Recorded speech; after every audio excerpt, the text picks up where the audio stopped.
Just a brief disclaimer to put at the beginning of this episode. There will be quite significant mention of mental illness and sexual assault. So if that isn't something you're super comfortable with, we would maybe recommend giving this episode a little bit of a skip. Hi guys, welcome back to our 7th episode now of The Girls Who Cried Wolf. I'm Summer. I'm Laura. We are said girls. We are indeed. What are we talking about today? Today we're talking about Tennessee Williams and the aesthetics and evolutions of plastic theatre. Fun. And if you don't know what that is, we're obviously going to explain it to you. Yes. Don't worry. Don't worry about it. Cool. Should we just jump right in? Yeah. Cool. I kind of thought it would be a nice idea to open with a quote from one of Tennessee Williams' plays, Streetcar Named Desire, because I think that gives a very kind of nice little, open to what we're going to be talking about. And this is kind of a really prime example of what plastic theatre kind of is. Shall I read that? Do you want to? Go ahead. Yeah. So, A Streetcar Named Desire opens with, "It is first dark of an evening early in May. The sky that shows around the dim white building is a peculiarly tender blue, almost a turquoise, which invests the scene with a kind of lyricism and gracefully attenuates the atmosphere of decay. You can almost feel the warm breath of the brown river beyond the river warehouses, with their faint redolences of bananas and coffee. A corresponding air is evoked by the music of entertainers at a bar room around the corner. In this part of New Orleans, you are practically always just around the corner, or a few doors down the street, from a tinny piano being played, with the infatuated fluency of brown fingers. This blue piano expresses the spirit of life which goes on here." So yeah, I think that's a really good quote to start with because it really does encapsulate so much of what plastic theatre is. And when you're reading Streetcar, you can really it's one of the few plays that I've read that I can really see what's happening on stage. Yeah. If that makes sense. Because it is specific and so descriptive. It really lends itself to kind of being adapted on the stage. Like you can tell it's a playwright, that is aware of the stage and not just writing a script. But maybe we're getting ahead of ourselves. What is plastic theatre? So, plastic theatre is a non-realist style of drama that uses the visual and auditory elements of the stage, like props, sound, lighting, and costume, to symbolize and express a character's internal state, emotions, and the play's themes. This approach, coined by Tennessee Williams, moves beyond simple realism to create poetic truth through a more symbolic and metaphorical presentation of the story. Williams adopted it from European modern influences like Expressionism and Artaud, but made it deeply Southern, sensual, and character-driven. He felt that traditional realism couldn't contain the emotional intensity of the worlds he wrote about. His characters, fragile, delusional, romantic, traumatized, live in psychological extremes. Sorry, jump scare for Artaud there. If you don't know who Artaud is, he's an insane man. He was crazy. Just Google him. I think it's Antoine Artaud. Yeah. But there's there's 3 main points about what plastic theatre is. So the first one is symbolism. So instead of literal representation, plastic theatre uses objects, sounds, and visuals to represent abstract ideas or feelings. For example, the sound of a locomotive in A Streetcar Named Desire can symbolize Stanley's omnipresence, and the harsh future Blanche cannot escape. So there's also quite a heavy focus on the psychological. And the goal of that is kind of to give audiences a bit of a window into the characters' minds, converts their emotional and mental states into sort of more tangible stage elements. This can include using distorted lighting or music to kind of reflect the feelings of a character internally. And the third... which I think he does really, really successfully. Sorry. The third point is non-literary elements are equal to the text. So Williams insisted that these visuals and oral components were as vital to drama as the written words. He aimed to create a richer, more theatrical experience by combining the literary with the purely visual. Cool. So I think that gives quite a nice little overview of what plastic theatre sort of is. Yeah. Some examples of this in practice in Williams' plays include, music. So in A Streetcar Named Desire, there's some very faint polka music, which is also very connected to New Orleans and the South Gothic, etc. which is kind of intended to signal Blanche's traumatic past with her husband, and the sound of the blue piano can represent the spirit of life or like a dreamlike state. For lighting, Brief interjection. yeah. She wasn't married, was she? Yes, she was. She was married before. Oh. She got Alright. I thought basically. she had the thing with the student. Okay, basically Blanche got Sorry. married to a gay man, Yeah, and fine. he then died, and that's why she's hearing the polka music. I think it was a car crash, actually. I Yeah. might be wrong. Oh my god, yeah, I do remember that. Yeah. And then Sorry. yeah, she did have a Mhm. affair with a student, and that's Yes. what led her to Fine. leaving. Cool. As for lighting, shadows can represent hidden truths or distorted realities, while a character might try to escape them by using a softened light like a paper lantern. And then in terms of sound again, that raw, powerful sound of the locomotive can symbolize kind of a forceful presence of a character, and Williams uses a lot of like jungle noises to Mhm. highlight the brutalities in kind of a connected light to that. Finally, for props, a projected image of blue roses might appear and disappear to reflect Laura's inner emotions in the glass menagerie. So that's kind of an overview of plastic theatre. Well, we're still going to talk about it, but that's kind of most Yeah. of the technical aspect gone. So, long story short, it's kind of just using anything like non-dialogue, right? Yeah. Like just putting something on the stage or playing a sound. Yeah, and I think an important Yeah. distinction is obviously you can do this with regular pieces of Mhm. theatre, but plastic theatre is written intentionally Yeah. to do this. 100%. Which is Whereas, one of the main yeah. differences. You might read something like Shakespeare, and the stage directions there are very much just like so and so enters, so and so exits, Mhm. he dies, she dies. There's a lot of Yeah. dies. Mm. I love a dies. Yeah. Like whenever it's like someone speaking and then it's Like, just dies. He Love it. stabs him, or like, whatever. So dramatic. So this is essentially just that, but with a lot more like enriched detail, if you will. Yeah, and this is really a choice that Williams made because he was a big believer of emotion over plot, atmosphere over realism, and symbolism over literalism. Yeah, and he kind of said in that regard that he wanted theatre to be closer to a poem or a piece of music than to a slice of life. And plastic theatre is very much the vehicle for that. I think so Yeah. very much because if you do see it, it's very, like, I don't know, I just think Yeah. Tennessee Williams is such an underrated He's playwright fantastic. who's And such a good... he's also so digestible as well. Mhm. Like, It's very It's- easy to read, and I think the plastic Yeah. theatre really helps you yeah, read that because 100%. the language is very poetic, Yeah, but also you're able to visualize it. So Yeah. that's yeah, the difficulty a lot of people have with theatre, I think, is that Yeah. they can't read it because they can't visualize yeah. it. Especially when it's like the bulk of it is just dialogue. Yeah. It's a bit. No, definitely. Chunky. It does get very heavy.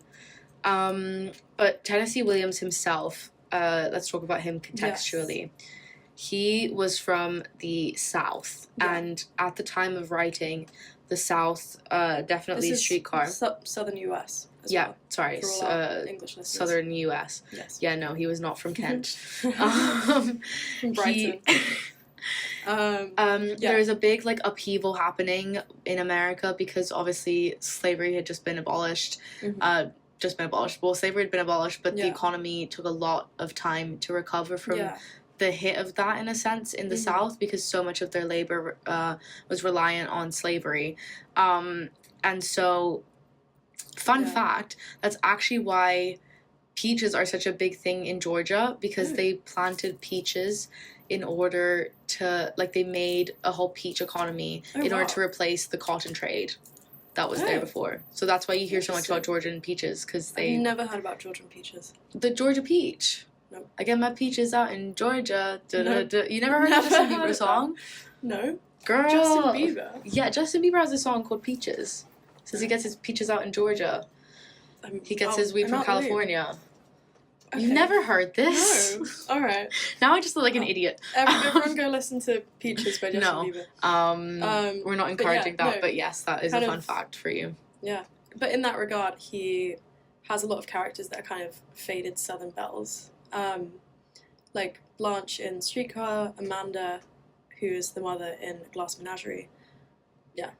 Yeah, it's a very Yeah. big thing, and there's a lot of the conflict in the plays kind of symbolizes and reflects the conflict of politically Yeah. at the time. Yeah. And I think that's best exemplified in Streetcar, because you've got basically Blanche, who's a southern or faded southern belle, as you said, and then Stanley, who is her sister, her brother-in-law.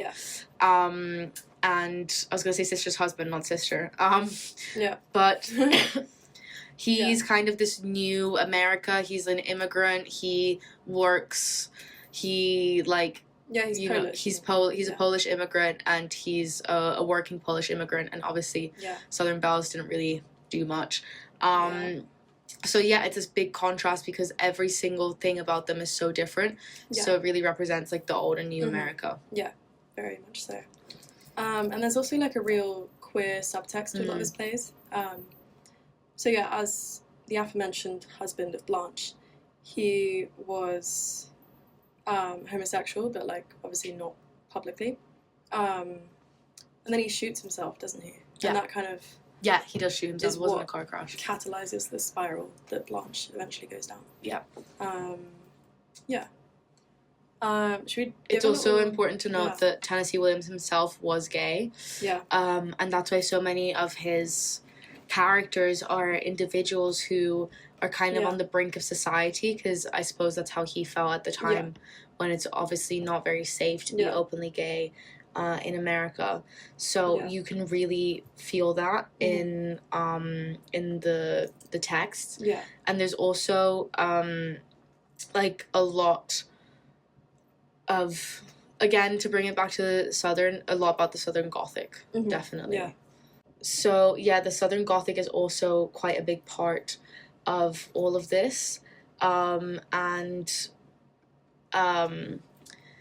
it's the Southern Gothic is very much about decay. Yeah. It's very much about these things that were once really beautiful and big and bright, like becoming so decayed. Think Ethel Cain. Yeah, think Ethel Cain. That's a really good. She's very Southern Gothic. Yeah, definitely. Or think of it's just kind of this idea of decay is really the most... The Beguiled, Sofia Coppola. Yeah, that's another one of this kind of ruined greatness that is now kind of in desperation and maybe grotesque even, but still very much beautiful. Like, it's very contradictory, but it makes sense. I love the Southern Gothic, one of my favorites kinds of genres. Would you like to read the Streetcar overview? Yes. Yeah, so maybe, we maybe have been like putting the cart a bit before the horse here, but I'll just give a little summary of A Streetcar Named Desire. So, after losing her ancestral home, the financially and emotionally ruined Blanche Dubois moves to her sister Stella's small apartment in New Orleans. Her genteel pretensions and obsession with illusion are a stark contrast to the harsh reality of Stella's life with her husband, the dominant Stanley Kowalski. The core of the play is the volatile and destructive relationship between Blanche and Stanley. Stanley resents Blanche's presence and begins to investigate her past, revealing her unsavory history to his friend Mitch, whom Blanche had hoped to marry. The tension between Blanche and Stanley reaches its breaking point when he brutally rapes her. The play ends with Stella unwilling to believe Blanche's story and instead choosing to preserve her marriage, arranging for Blanche to be sent to a mental institution. Yeah, I think that's quite a good overview. Obviously, there's some smaller details that we're going to be talking about. But the main themes of Streetcar are those of sexual desire, fantasy and reality, interior and exterior appearances, and masculinity and femininity. So it's really a play about opposites and polar opposites at that. Also got some key quotes here that I just wanted to explain to kind of demonstrate the kind of vibes. I did Streetcar for A-level, so I'm very much... This is... give me a second, but it's deep down. 17. Yeah, I feel like I'm in class and it's a Friday afternoon and I'm writing an essay on Blanche and plastic theatre and whatever. No, but I love those classes. I do miss it. So at the start of the play, the first scene, Blanche says, "They told me to take a streetcar named Desire and transfer to one called Cemeteries and ride 6 blocks and get off at Elysian Fields." So the streetcar is named Desire, and obviously it's a streetcar named Desire, you know, like the metaphor of that.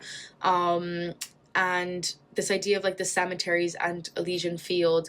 Elysian Fields are in Greek mythology. It's the place kind of like the land of the gods. The land of the of death. Oh. Yeah. Alright. Gods are Olympus. Oh yeah, of course. Elysian Fields are kind of in their underworld, and it's an area of it where the souls go. So it's kind of idea of impending death and doom and decay. Yeah. Then would you like to read? But I find it interesting that she takes one originally to a place called Desire, but then she gets off before she gets to Desire. No, the streetcar is called Desire. It's like Desire that line. would be like the... Oh. Just ignore me. Ignore me. Okay. And then there's one called Cemeteries, which are really weird names. Would you like to read the second quote out for us, Summer? Not really. The second one is Stella, which is the famous one by Marlon Brando. Very good looking man. But yeah, he's basically I just wanted to include that for fun. But I think it does kind of also show a lot of like the violence of which Stanley has, like even in like trying to get his wife back because he like slapped her and they had a huge fight and she left. He's like running around screaming for her. Like it's never gentle. It's always like I am a man and I'm gonna yell. Yeah, because she goes upstairs to her neighbor's apartment, doesn't she? Yeah, and then she does. He's just like outside screaming. Yeah. Which I think has been done really fantastically in a lot of the adaptations, and we can definitely talk about that. I always think about the, have you seen Modern Family? Bits and pieces. Okay, so you know how the dog is called Stella? No. Okay, so basically, Jay, the grandpa, has a dog called Stella, and there's a scene where he runs around screaming Stella, Stella, and I just think it's really funny. There's also that in Gilmore Girls. A Stella? Yeah, because there's a chick called Stella, like an actual like baby chick. Okay. And then Lorelai loses it, and then she's like, Stella! It's great. I think people like to do the... And then she finds out it's a boy, and then she changes his name to Stanley. Oh, okay. Go watch that scene. Couldn't tell you the episode, But just to give you another example of how plastic theatre is integrated into the script itself, at the beginning of the third scene, it says, the kitchen now suggests that sort of lurid nocturnal brilliance, the raw colours of childhood spectrum. I really like that, the raw colours of childhood spectrum. I think that's an insane... He's got such a voice. Williams. Yeah, obsessed. Like, Let's just like sit with that quote for a minute. Yeah, just imagine that in your head. And yeah, another quote about desire. What you're talking about is brutal desire, just desire. The name of that rattle-trap streetcar that bangs through the quarter. So it's desire is really seen as this kind of like negative thing, this oppressed thing, and that's a lot of the reason why Stanley's like repressed desire for Blanche leads him to rape her, and Stella's desire, like it's all about desire. Stella desires to stay with her husband and have the perfect family, and Blanche desires to be like at the height of her southern bellness again, and that just can't happen, and she just can't let go of it. Like she wants her past back, her youth, kind of. Yeah, her glory days. Like she kind of avoids like heavy lighting, kind of to that end as well. Yeah. Another example of this is when they're in the last scene when Blanche is being sent away. She walks in and she goes like, oh, please don't stand up, but like no one was planning on standing up. So it shows this like really new, like the difference in the values. She's got like a lot of... She's got notions, that's what you'd say in Irish. Or like kind of like standards of etiquette that aren't being matched anymore because obviously the world was changing, etc. And I think in like the first scene when she like enters, it says something like about her being dressed like she's going to a garden party. And she's like at this like shabby little flat in New Orleans. Just to talk about the symbolism quickly of a streetcar. So obviously the streetcar is a symbol. The Varsuviana is the polka music that plays when Blanche remembers her husband. And I really like that there's this motif of like sound that record, like I think Tennessee Williams, maybe because he was gay also, but he has a very he gives his female characters a lot of grace. He's very kind with them, and it really shows Blanche as being tormented, like this and it's not like it's a very upbeat kind of sound. Like if you'd hear it, you would be going crazy, Yeah. you know. Mhm. So it Yeah, very does, much so. yeah. I think it's a very empathetic. Yeah. And No, very absolutely. ahead of its time if you I think think so. about depictions Yeah. of trauma in art. Because what year was Streetcar? Like 1940 something? Couldn't tell you. But yeah, no, very much ahead of its time in terms of not necessarily feminism. but 1947. 47, yeah. Yeah. Just kind of in terms of how much grace it kind of grants its female Mhm. characters. There's a lot of sympathy there that I don't think you see from many other male playwrights. Yeah, That definitely not at that time. No, for sure. Either. Yeah. And maybe I was thinking, I feel like the Duchess of Malfi is quite a good example of like Yeah. an testament, Yeah. like example of that, Yeah. like really being kind to women. Yeah. Not kind isn't the right word, but it's more about empathy. It's about Yeah. like they're human beings, you know. Mhm. Yeah. Bathing is also Oh my god. very the big essays I wrote about Blanche's bathing. baths. Yeah. Yeah. Do you wanna? No, you go Yeah. ahead. So yeah, kind of throughout the play, Blanche is quite like she takes a lot of baths.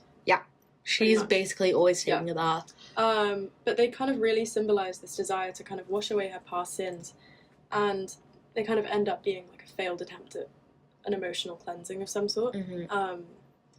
But I think like there's definitely like maybe something of a religious subtext there. Like, Yeah, if I you was think gonna about, say like, baths are very baptism. biblical. Yeah. So yeah, it's very much about washing away the past, trying to kind of become new. yeah, And I think she says something to that effect. Like she gets out of one, and she's like, "Oh, I feel like a new person." yeah, which is so true. Yeah. Like when you have an Real. everything shower, I had one last night. Oh, Great. it's the best It's feeling really ever. nice. And then you Yeah. get into your clean sheets. Oh, so I nice. washed away my sins. It was great. Another example of symbol is the paper lantern and a paper moon. So Blanche has this paper lantern Mhm. that she places over the light bulb because she doesn't like to be seen in a harsh light.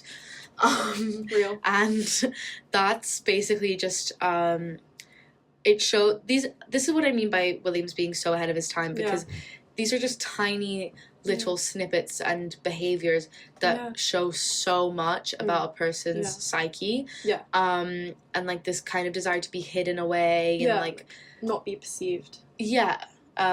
Illusions true, are a like- big part Yeah. of this play as well, and this kind of illusion that she presents to Mitch. She wants to seem younger. She tells him Yeah. she's younger. Yeah. And on the other side of that, shadows also play a big part in the symbolism.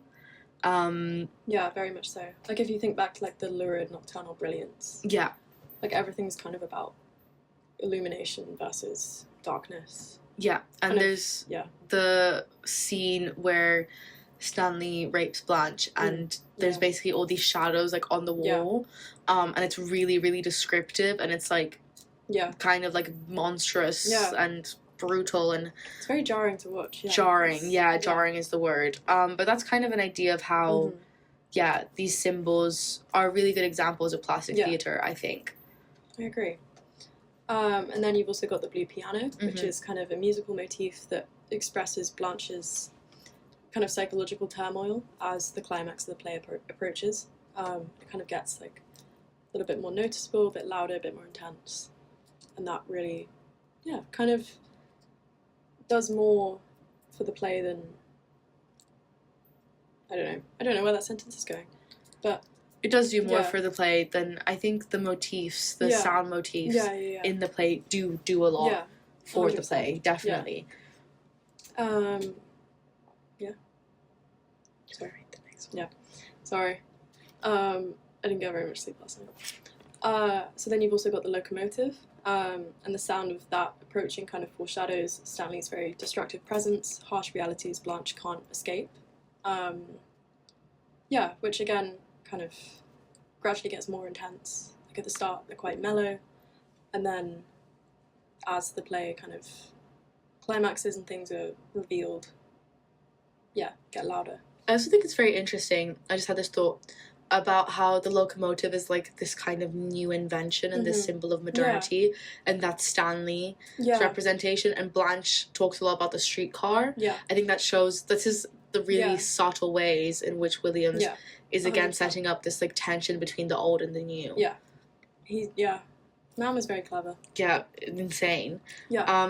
Let's talk about some more of the boring, more Yeah. typical theater aspects. So regarding costume, Boring. Costume. well, not boring, but like, I love a bit of costume. you know, Anyway, the more yes. standard Yeah. theater things. So Blanche wears a lot of like white. She has a white fluffy bodice at Yeah. the beginning, and it really represents her fragility and her delicacy and her Southern Belle persona, which contrasts with her Yeah. truly decayed state, because I think Yeah. it's like stained or something, and Yeah. you know, Faded. yeah. Yeah, and then there's that scene where Stanley is kind of emptying her suitcase and kind of, Yeah. like, pulling out all like the furs and pearls.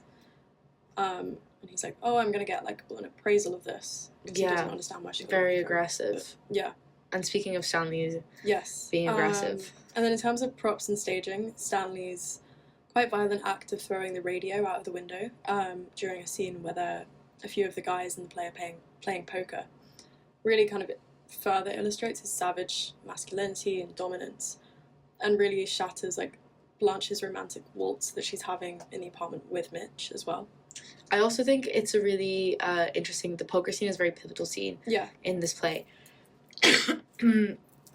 and it does also do a lot about the theme of masculinity and femininity, because this all takes place in the kitchen. Yeah. And the way Stella specifically spoken to is like Yeah. getting drinks and like do this and Yeah. like blah blah blah, while the men are also sat in the kitchen. Yeah. Really like is Yeah. kind of a bit of a comment on that, like I agree. without Yeah.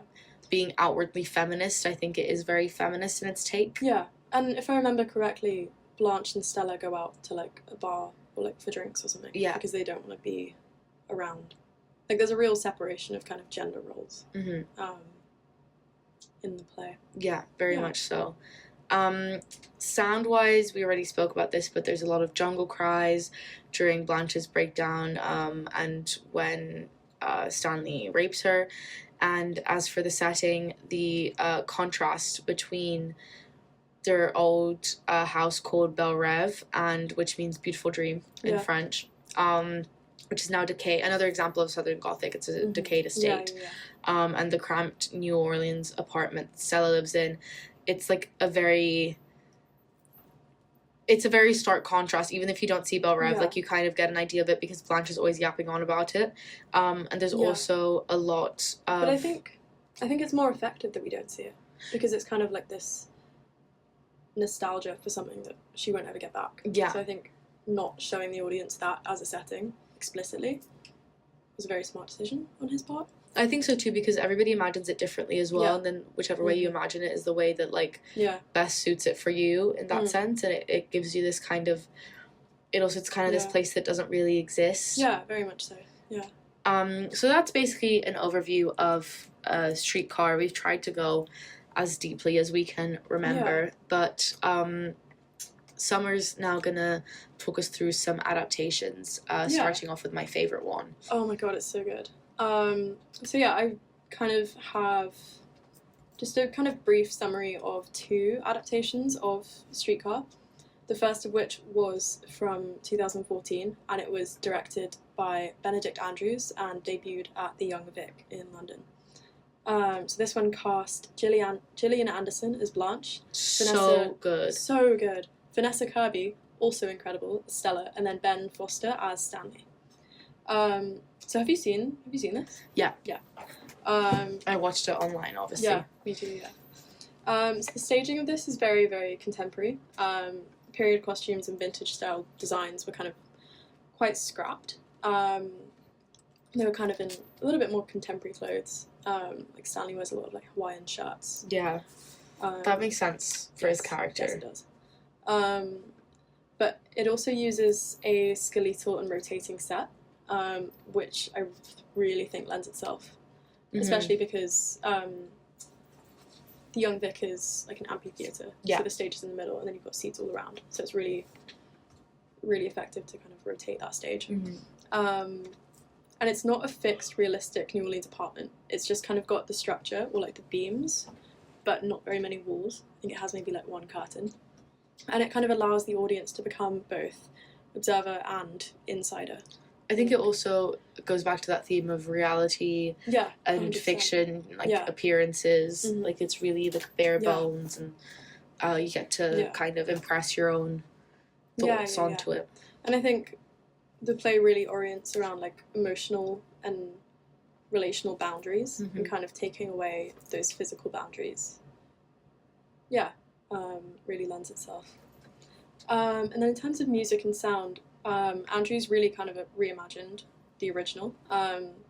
Plays a lot of rock instead of the jazz, which was more relevant to the time. Like PJ Harvey, the Swans, and this replaces a lot more of like the traditional period score tropes and like blues music, etc. Do you want to talk about lighting and structure? Yeah. So lighting, structure, and space are used to collapse realism and illusion. The revolve makes revolve like the revolving Yeah. stage makes rooms bleed into one another. The shifting physical space reflects the instability of the characters, and yeah, that's what we were saying. Like the space is really like cramped and together, and that's definitely how Blanche feels, especially coming from like a humongous estate to a teeny tiny apartment with a curtain, basically. I'm gonna rewatch this. Oh, to have seen that in person. Oh my god, would have been so good. Incredible. But yeah, the idea, as Andrew said, was to kind of prevent the play from becoming a nostalgic museum piece. And he really, really rejected kind of fetishized, romantic 1940s New Orleans realism. And he argued that using realism in that way would kind of make the play a bit less hard-hitting and kind of undermines the raw power of it. I think so much of its power comes from how intense it is in terms of plastic theatre. And he utilizes like lighting really well. I really like this adaptation because I think that him removing all these elements was done in a way that was good. He still maintained the essence of them without directly having the same elements, because I'm very much a genre purist. I think that like if the text was written that way and performed that way, it should be written and performed that way, and that's it. Do you think? Yeah, most of the time, yeah. Fair enough. Like I saw, I went to the Globe last summer. Yeah.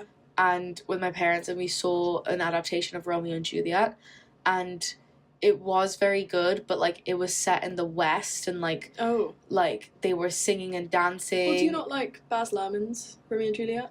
Yeah, but that's a different adaptation.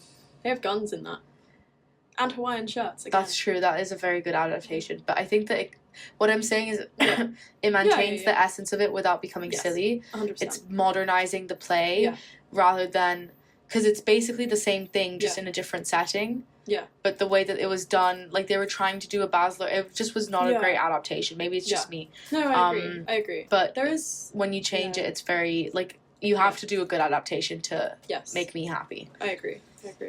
I know there was like a new, it's not even new anymore, but there was a Romeo and Juliet with Ed Westwick, who played Chuck in Gossip Girl, and like Haley Steinfeld. Never watched that. Oh, I don't think I'm going to stomach that one. No. I love the Zeffirelli one from the 60s, which if you haven't watched, please watch. Hussey. Yeah, she's in that. Yeah. And another classic, Romeo and Juliet. Oh, banger. Yeah. Which that's what you say. I've been pronouncing Gnome as Gnome, and it's Gnome. Gnome. To me, it makes sense. I like that. In Italian, you say Gnome, so... Gnome. Sounds like a car. It does. Okay, tangent. Should we untangent ourselves? Yeah, but kind of in Andrew's work, the conflict between imagination and illusion, i.e. Blanche, and brutal physicality and animalistic desire, which is very much represented in Stanley, becomes a lot more visceral, more primal. And there's this real thing with like the mythic versus the tangible dimensions of theatre occupying the same space in terms of this like unstable tension. Yeah, highly recommend. I believe you can stream that for free on the National Theatre website, and I highly recommend doing that. Yeah, you definitely can.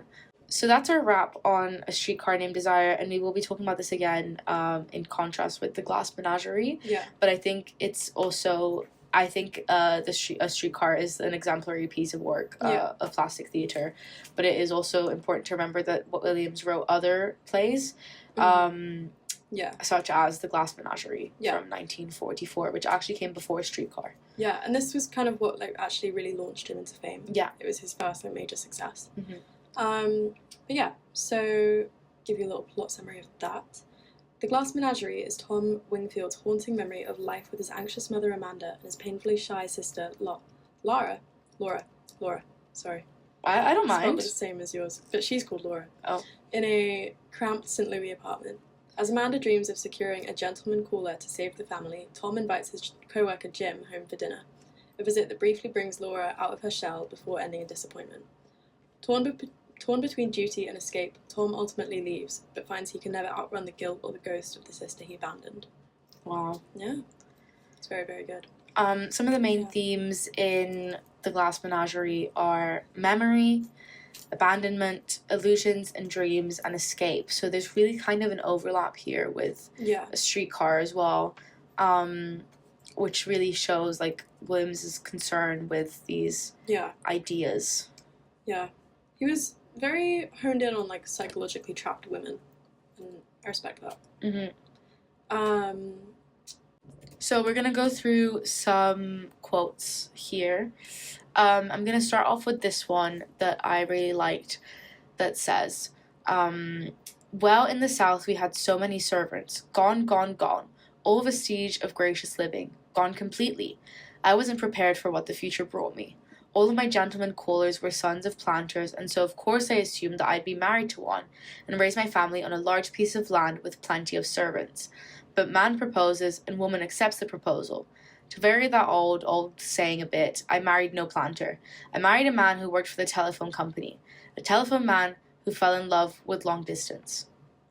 That's a really great quote. Yeah, there's a lot of nostalgia there. Yeah, for sure. And I think that's kind of what the majority of his plays really, really hinge on. Mm-hmm. He's very, very concerned with kind of, like lost memories and kind of externalizing those on the stage. Yeah. Do we want to talk about when I was doing some research, somebody called it a memory play. Yeah. Which I think is a really interesting way of putting it. And it's also set in St. Louis, which is also a southern city. So it's really like very much concerned with the Southern Gothic, of course. Mm-hmm. Another quote that I quite liked is, "What are we going to do? What is going to become of us? What is the future?" Really shows this preoccupation that the characters all have with this kind of idea of the future and the past, and how it's kind of working in the present. What a way of saying that. Yeah. But yeah. Yeah. I've got another quote. This one is a stage direction, just to kind of point us in the direction of plastic theatre again. Laura is seated in the delicate ivory chair at the small clawfoot table. She wears a dress of soft violet material for a kimono. Her hair is tied back from her forehead with a ribbon. She is washing and polishing her collection of glass. And that's from scene 2. And another stage direction that kind of mimics that is, "A fragile and earthly prettiness has come out in Laura. She's like a piece of translucent glass touched by light, given a momentary radiance, not actual, not lasting." Love that. Glass is really such an important symbol in she's such a fantastic character. I think she's written so well. But I think, like, kind of the placing her in all these soft materials, having her surrounded by, like, glass, really, really works to emphasize her fragility and how she's kind of constantly surrounded by delicate, breakable objects, furniture, clothing. What is a menagerie? It's one of them things that turns, no? It's like a little zoo. Like a menagerie is another word for a zoo. Oh, I thought it was one of them things that you give children that turns. Yeah. Collection of wild animals kept in captivity for exhibition. Oh, okay. But she's got like a little glass collection of animals. Yeah, obviously not an elephant. It's like her pride and joy. Anyway. Some of the symbols in the Glass Menagerie obviously include the glass menagerie, the glass unicorn, which is Laura's favorite figurine, the fire escape, because this is kind Yeah. of an area where Tom stands a lot, and it's kind of a symbol of the release from daily life. Yeah. Blue roses, which would you like to explain more on that? But Yeah. it is a mispronunciation of pleurosis, which is a disease that caused Laura to miss some school in high Oh, school. that makes so much sense. But yeah, it kind of becomes a like it's a motif kind of like the Varsoviana, Yeah. right? Yeah. So this is kind of Jim's nickname for Lara. Mm-hmm. Laura. Sorry. It's okay. Yeah. Why are you looking at me like I'm not 'Cause I keep- I'm not the Laura 'cause it- board? No, I know, but because it's spelt the way yours is spelt, but you're called Lara. Yeah, And this I'm is- the exception. Anyway, She's not special enough to be a Laura. She can be a Laura. well, you're like Petrarchan, aren't you? You're like Laura. I am Laura. Petrarchan. You Yeah, remembered. Of course, I know that. But yeah, so blue roses is, as you said, a mispronunciation of pleurosis, and this kind of turns Laura's kind of defect, if you will, into a bit more of an asset. Her unusual, like, otherworldly qualities are seen as a little bit more special and valuable, as opposed to debilitating. Mm-hmm. And yeah, she's very, very closely based on William's own sister Rose, who had a lobotomy because she was like suffering really bad mental problems. Oh yeah, I forgot to mention that in Laura regards to is- Blanche as well. And Laura is very, very much, and Blanche are both tributes to her. Mm-hmm. She was called Rose. Yeah, and he does use music again. Mhm. The stage directions very often call for music, and there's a lot of like noise Mhm. in the play, like typewriter, and also Jim that she met in the school choir. This kind of idea of music and sound and noise. Yeah. The blue roses appear, right? But they don't have the Yeah. sound. Yeah. Do they? No. They're visual. Um, Another Yeah. symbol is the typewriter. yes. And for Laura, this symbolizes the confines of the business world that she escapes by walking in the park or immersing herself in her glass menagerie. I think this is very... Yeah. Yeah, it's also like she wasn't able to finish her business course. And for Tom, for example, he uses the typewriter also as a way to escape by writing his manuscripts on the typewriter. Kind of want to talk a little bit about the theme of escape in the play, and then I think that'll segue really well into some of the adaptations we're going to discuss. Yeah. So escape in the play sort of operates in a couple different directions, from the real world into this one of like memory and dream, as both the main characters, Amanda and Laura, demonstrate. Stop laughing, I keep Sorry. doing it. But yeah, from like this world of memory and dreams into the real world, kind of as Tom desires. So they've kind of got like two opposing directions. Like Tom wants to be more grounded in reality. Amanda and Laura want to escape it. Yeah. So Amanda kind of really refuses to see things as they are, insists on seeing what she wants to see. And very similarly to Blanche, she's also like a faded Southern belle, so very rooted in the past, tradition, etc. And she kind of projects these ambitions onto her daughter, Laura. Instead of accepting her peculiarities or Tom's unhappiness, she escapes into a fantasy version of the world as she thinks it should be. And then, yeah, should we segue into what kind of this play looks like on the stage? Yeah, Yeah. so the first example is by John Tiffany, and this was on Broadway in 2013. So here, the set is a black void, a reflective pool around the stage, memory as abyss. Yeah, once again, Yeah. bringing back this idea of memory and Mm. what that could look like. I Yeah. think that's a really cool way of Yeah, showing I it. agree. And I think especially if you're thinking about escape as a central theme, there kind of isn't any when you're in a stage like that. Yeah. Like everything's just kind of, yeah. I think the best Maybe example of definitely feels memory quite claustrophobic. is in Inside Out when they're hoovering like the balls, Oh, and then the fucking the gum like ad always plays. Like yeah, that. Yeah, yeah, yeah. Sorry, I watched this last year. I did it for No, film. of course you did. But sorry, I did Sorry. Inside Out for film. It is a real subject. It is a real subject. I swear. I promise. Of course. He knows who he is and he knows what he said. Yeah. Who's he? The guy from our seminar last year. Oh. Film's a real subject. Yeah. Sorry. Anyway. The lighting.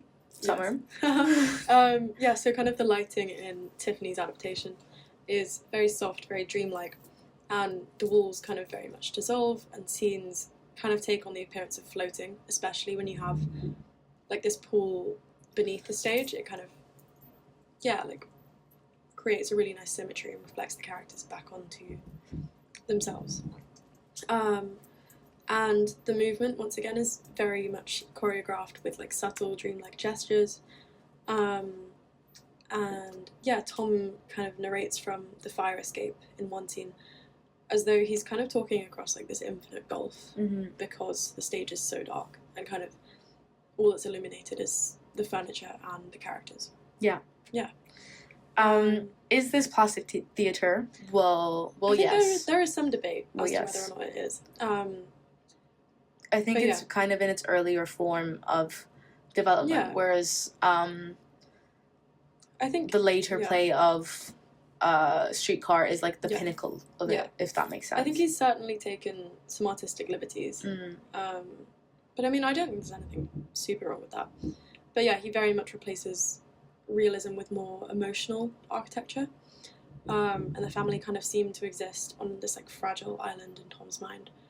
And Laura specifically is very much illuminated so that she looks kind of almost translucent and spectral. So I think he does a lot with a little. The Andrews version of Streetcar is very much hinges on like a complete set and costumes and extensive props. But this is slightly more minimal, but I think it definitely still qualifies as plastic theatre. No, I definitely think it does, especially because it's intended to be plastic theatre from the text itself. So closing thoughts, Summer. Do you have any thoughts specifically? The first thing I was thinking about is like I was that one the one person in English class that was always like, well, maybe everyone's mean to Blanche, and maybe Blanche isn't that crazy, and maybe everyone should just leave Blanche alone. And I felt like Gretchen Wieners in Mean Girls. Oh my god! Because I was just like, maybe we should all stab Caesar. Yeah. You know? Well, but good news for Gretchen. And my English teacher was like, Laura. I was very passionate about Blanche. I think there's certainly nuance that needs to be kind of given to all of his characters. I don't think any of them are kind of, I don't know, like in terms of like moral high grounds. Yeah. They're all very nuanced. I wouldn't call Blanche flat out a bad person. No. And I think even like Stanley has his reasons. Yeah, at the end of the day, Stanley is all the apart from the rape that is actually inexcusable. Yeah. He is an immigrant. He is trying to support his family. He is trying to work hard. I think Williams does a really, really good job of kind of exposing the nuances of definitely internal mental states. And I think that it does really, the Glass Menagerie specifically is really autobiographical for me. With his sister that's unwell, the mother who's like basically histrionic, and the idea of Jim like using writing to escape. Yeah, it really feels like extremely autobiographical to me. For sure. Yeah. But I think they're all beautiful plays. I would like to read more of his work. Yeah. And I'd like to see a production live, to be honest. Oh, 100%. I think it'd be really cool to see this kind of theatre live. Yeah. and I'd really like to Yeah, experience yeah. that. So Well, yeah. Don't know if I've got time, but I 3 years ago saw the production of Streetcar at the Almeida Theatre oh, that's nice. in like Leicester Square. That was directed by Rebecca Frecknell. And instead of kind of using a bathtub to symbolize Blanche's like cleansing, she uses rain that kind of falls on the stage and kind of absolutely Oh, soaks her. okay. So good, like fantastic. It was like genuinely such an incredible way to do that. Mm-hmm. But yeah, next time there's a Streetcar, We should definitely go. please. Or Yeah. didn't he wrote Cat on a Hot Tin Roof Yeah. as well? Yeah. Maybe Yeah, we should do more I reading. think so. Yeah, But yeah, that's everything from us today. I think so. As usual, please leave us a review. We'd love to hear from you. Leave us a comment anywhere. Write us a message. Our Instagram is Girls Who Cried Wolf Pod. If you'd like any other information, it's girlswhocriedpod.com is our website. Girls Who Cried Pod. Girlswhocriedwolf.com Yeah. is our website. Cool. And there you'll find our email address as well, if you'd like to send us an email. Yeah, please leave us a review, like us on Spotify, on Apple Podcasts. It really helps us. And a big thank you to everybody who is engaging with us and Very everyone much who is listening appreciated. to us. We really, really appreciate you. Thank you very much.